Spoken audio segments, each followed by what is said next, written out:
Buenos días, ¿me ven? ¿Me escuchan?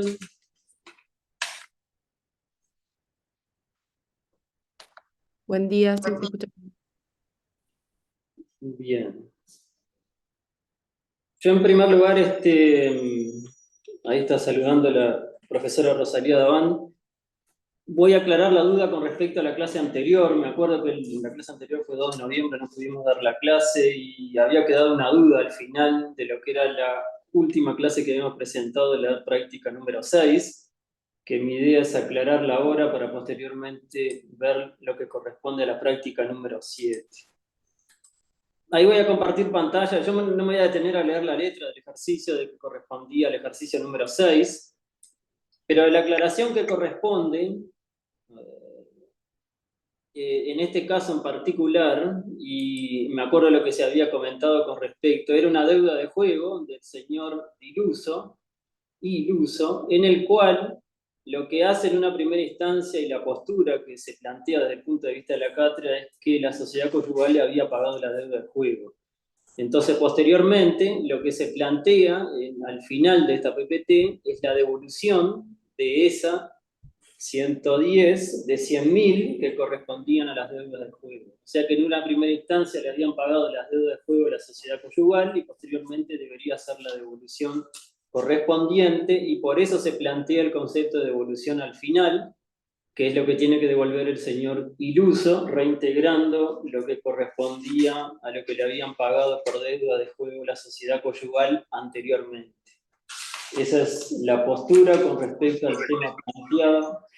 Me acuerdo al final de la clase, bueno, antes del 2 de noviembre. Bien, no sé si alguna pregunta, algún comentario. Me acuerdo que había quedado ahí medio la duda, por eso lo estoy aclarando ahora, y entiendo que las dudas hay que las preguntas contestarlas. Bueno.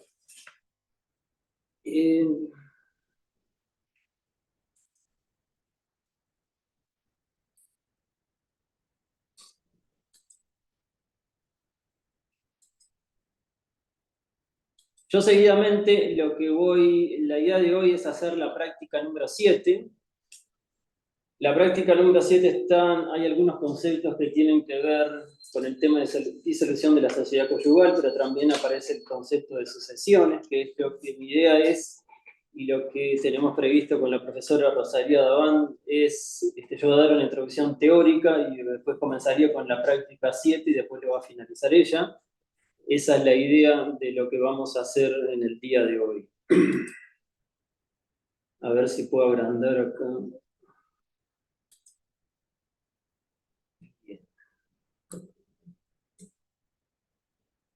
Bien, el tema que refiere hoy, yo entiendo que ustedes tienen un tomo teórico. Intenta hacer un resumen del teórico que a mi juicio es relevante para dar el práctico, a manera de que se debería dar en todos los prácticos una introducción teórica para posteriormente hacer los prácticos correspondientes. Ahí tenemos actuación del contador público en la disolución de la sociedad conyugal y sucesiones. Acá el tema de la sociedad conyugal nosotros la estuvimos planteando en la práctica anterior. Ustedes tienen tomo teórico bastante desarrollado algunos de los temas que estamos planteando.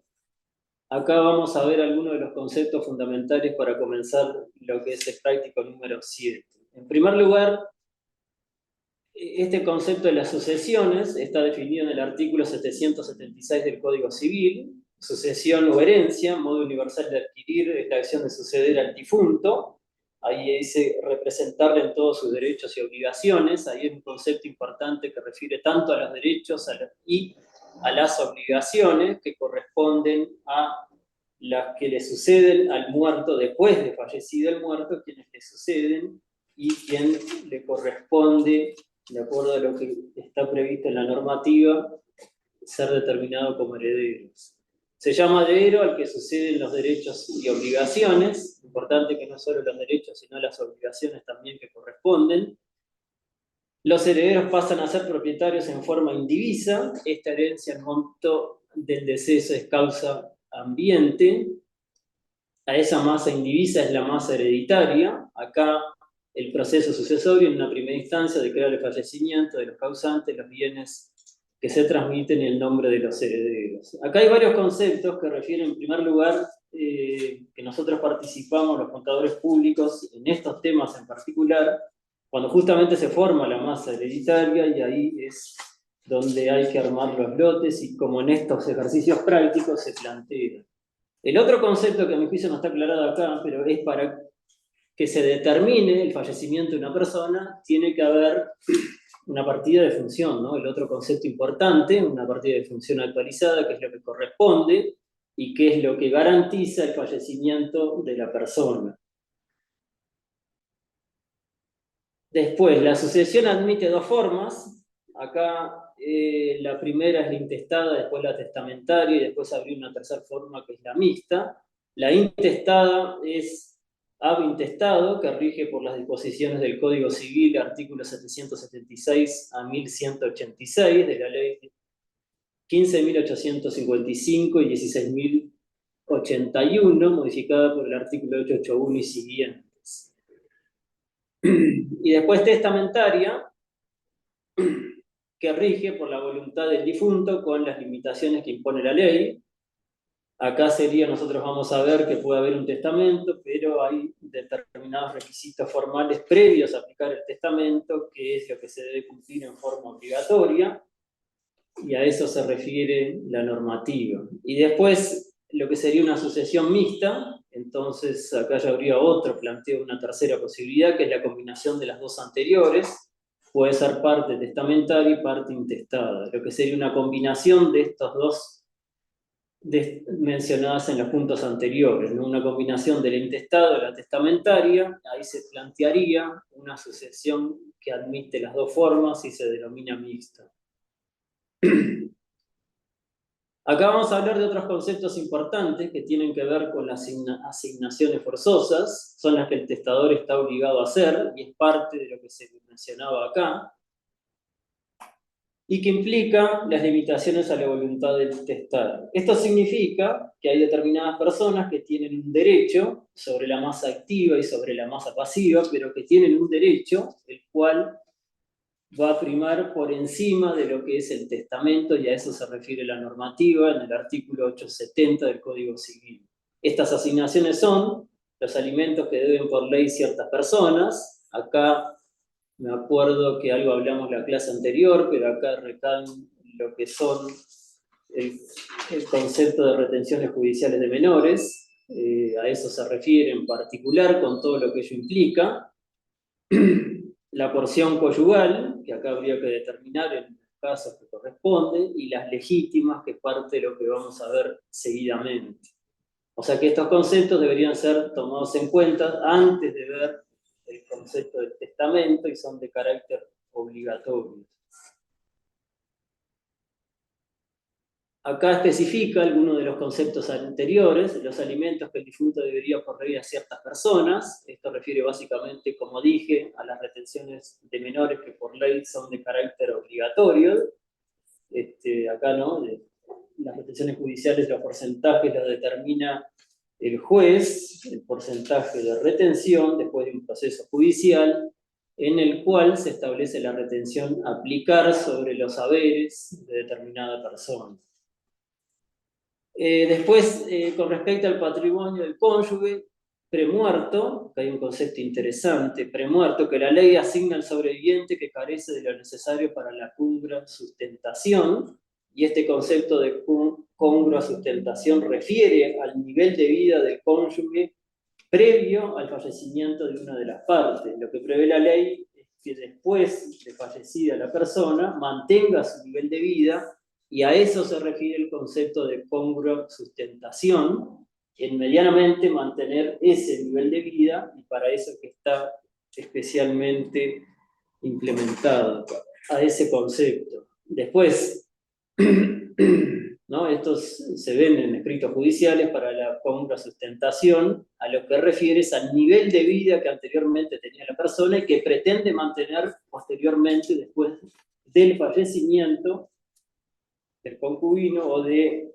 la persona que supuestamente está haciendo reclamo. Es la parte después. Es la parte de los bienes que la ley asigna a ciertas clases de herederos, independientemente de la voluntad del testador, y que esto no pueden privarlo sin justa causa, es lo que llamamos herederos forzosos o legítimos.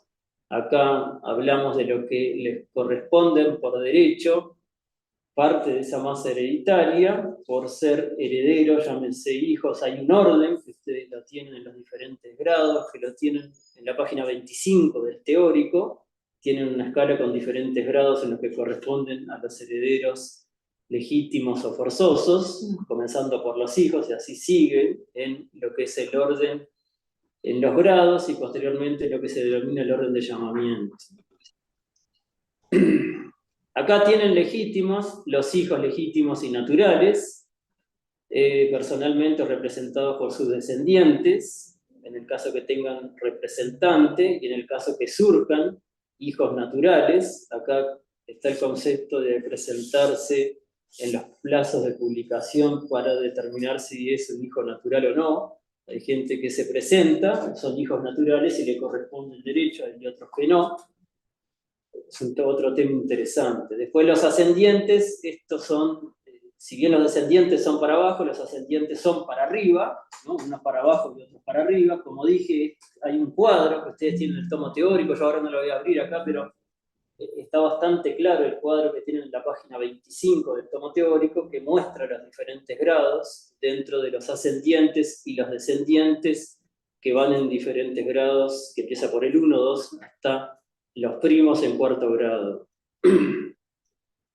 Después, con respecto a la práctica en particular, vamos a ver algunos conceptos que refieren a lo que es el acervo bruto, que es la forma que se debe calcular y que tienen prevista dentro de la normativa.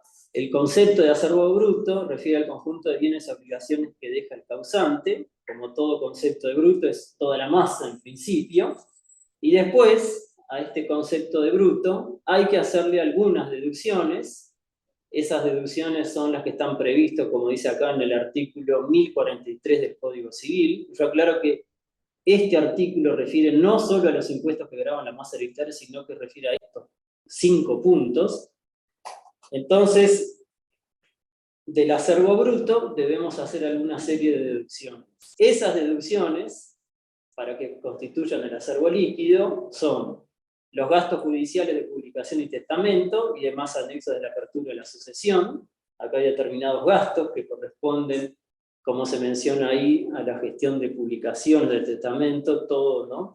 Lleva un determinado costo. Las deudas hereditarias, en el caso de existir, las asignaciones alimenticias forzosas, que son lo que dije, las retenciones de menores, la porción conyugal si corresponde.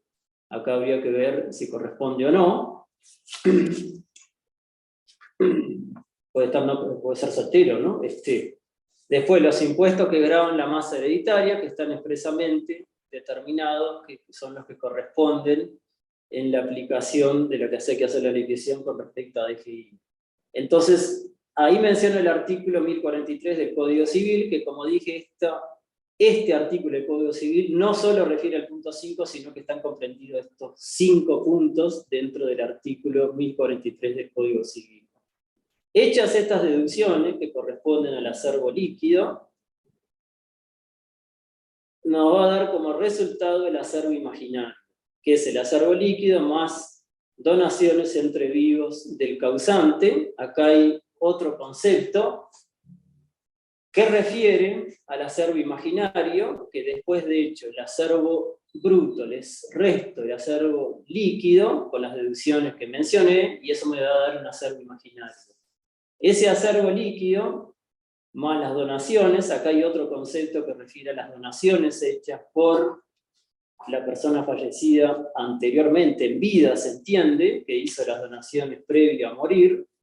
El artículo 889 del Código Civil establece algunas consideraciones que tienen que ver con si se agregan o se toman en cuenta las donaciones correspondientes. Eso es parte de lo que vamos a ver posteriormente. Aclaro que ese artículo 889 del Código Civil está dado por la redacción del artículo 2 de la Ley 16.603, y tiene que ver, en lo práctico, con si se toman o no las donaciones posteriores, después que se hace la liquidación, si se toman en cuenta, si se mantienen, si quedan firmes las donaciones o se deshacen las donaciones, en el entendido de que perjudica la masa hereditaria. Entonces ahí hay que ver, ahora después lo vamos a ver, si se mantienen o no las donaciones, y el sustento jurídico es, como dije, el artículo 889 del Código Civil. Con respecto a los acervos de esta sucesión en particular, nosotros partimos de bienes propios de XX, el XX figura la persona, en este caso, de lo que se plantea en la letra del ejercicio es la señora Paz, más la mitad de los gananciales, en el caso de que, en primer lugar se entiende que es casado, en segundo lugar se entiende que no había separación de bienes, por lo tanto corresponde la mitad de los gananciales. Entonces tenemos los bienes propios, más la mitad de los gananciales. Eso, pasando raya, me da un total de acervo bruto. Ese acervo bruto le voy a deducir las deudas, son los conceptos que dije anteriormente, que son los que deducen, acá está resumido en deudas, y me va a dar el acervo líquido. Ese acervo líquido es el que posteriormente debo ver si las donaciones corresponden o no corresponden, esto es si se mantienen firmes las donaciones o se deshacen las donaciones, para posteriormente terminar en esta raya al final, en la determinación del acervo imaginario. Esto lo vamos a ver en la práctica, pero esto intenta hacer un esquema práctico de cómo ustedes deben hacer los ejercicios prácticos, siguiendo el esquema que estoy planteando, que les proponemos con la profesora y quien hable. Porción legitimaria, este es otro concepto importante que tiene que ver con las porciones legítimas previstas en la normativa. En el caso de que sea un hijo, el 50% del acervo imaginario y el 50% queda a libre disposición. Esto significa, ¿no?, que